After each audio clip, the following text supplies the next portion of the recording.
Hello guys and welcome back to my YouTube channel. In this video, we are talking about 7 ways to get out of debt. So let's get started. Getting out of debt isn't easy. Sometimes it takes all you have to keep up with monthly bills and save for a rainy day, let alone pay the minimum monthly payments on your credit card. Fortunately, there are plenty of ways to get out of debt that won't make you miserable. Here are some of the best strategies to become debt-free in the new year. How debt can negatively impact your life. Being in debt can make qualifying for other loans more difficult.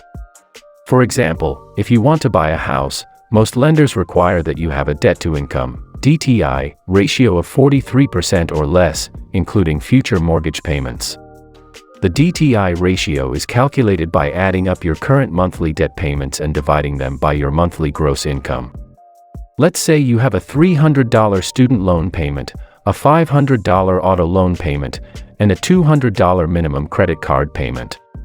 Your monthly gross salary is $3,750, which makes your DTI 26.67%. In this instance, the maximum mortgage payment you would qualify for is $612.50. Depending on your location, it could be almost impossible to find a home within that price range. If your DTI already exceeds 43% without a mortgage payment, you may find it impossible to qualify for a mortgage.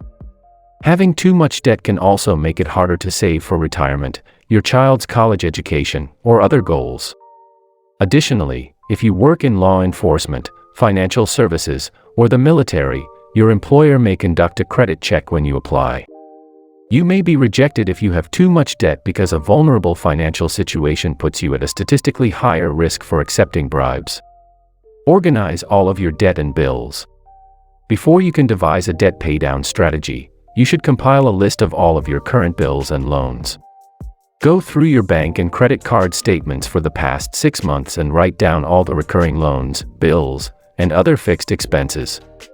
Your list should include the monthly payment, total balance, interest rate, term, and any other relevant details. For example, you should note if any of the loans are currently in deferment or on a special repayment plan. Make sure to view your credit report from all 3 credit bureaus. Some lenders don't report credit activity with all 3, so if you only check 1 or 2, you may be missing important information. 1. Pay more than the minimum payment. Go through your budget and decide how much extra you can put toward your debt. Paying more than the minimum will save you money on interest and help you get out of debt faster. Let's say you have a $15,000 balance on a credit card with 17% APR and a $450 minimum payment. If you only make the minimum payment, it will take you almost 4 years to repay the balance.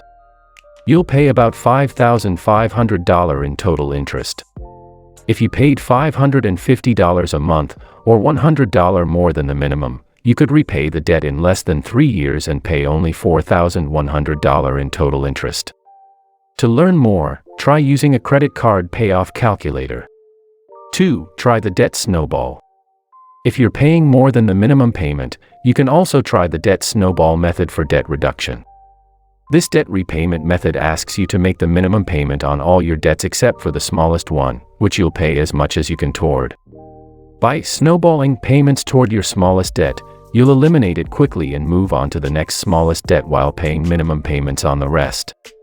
Let's say you have a $5,000 credit card balance, and $1,000 auto loan, and $10,000 in student loans. With the debt snowball method, you would focus on paying off the auto loan first, because it has the lowest total balance. The debt snowball method can help motivate you to focus on one debt at a time instead of multiple, helping you build momentum and stay on track. The only time you should disregard the debt snowball method as an option is if you have a payday loan or a title loan. These loans usually have much higher interest rates, between 300% to 400% APR on average, and should be paid off as soon as possible. 3. Refinance debt. Refinancing debt to a lower interest rate can save you hundreds in interest and help you repay debt faster. You can refinance mortgages, auto loans, personal loans, and student loans. One way to do this is through a debt consolidation loan, which is a personal loan that may come with lower interest rates than your existing debts. If you have credit card debt, You may also consider transferring the debt to a balance transfer card. These cards have 0% APR for a specific time frame, usually between 6 to 18 months. 4. Commit windfalls to debt. When you get a tax refund or stimulus check, add the money to your loans instead of saving it in your bank account or splurging on yourself. You can decide to commit the entire windfall or split it 50-50 between debt and something fun, like a future vacation or expensive dinner. 5. Settle for less than you owe. You can also call creditors and negotiate a settlement of your debts, usually for a lot less than you owe. While it's possible to take care of this yourself, an array of third-party companies also offer debt settlement services for a fee. While paying less than you owe and escaping old debts may seem smart, the Federal Trade Commission does mention some risks. For starters, some debt settlement companies ask you to stop making payments on your debts while you're negotiating better terms, which can negatively impact your credit score. 6. Many hands make light work. One wise step in the process of getting out of debt is to meet with a credit counselor, though this option is much more helpful if you do it before you're desperate. A credit counselor will provide many helpful tips and make sure that you're on the right track with your repayment plans. They may also provide support when you meet with your creditors, adding some professional weight to any negotiating you want to do. That said, be wary of credit specialists who charge high fees while churning through an equally large volume of clients. 7. Renegotiate the terms. Now it is time to meet with your creditors. Do your homework before you go and make sure you have all your documents in order. If you're working with a credit counselor, plan out your approach in advance. Visit the lending institutions with which you have outstanding debts. If you owe more than one bank, start with the bank with which you have the best history. Set a meeting time and bring your damage report, your new cash-based budget, and a humble smile. Explain the steps you've already taken to avoid defaulting on your debts and ask to renegotiate the debt you have at that institution. Now that you've abandoned your loose credit ways and can prove it, banks will be more likely to cut you some slack. You can also seek professional help in this step by using a debt relief or settlement company. Hope you guys enjoyed our video. Make sure to subscribe to our channel and hit the bell icon for more videos. Thanks for watching and have a wonderful day.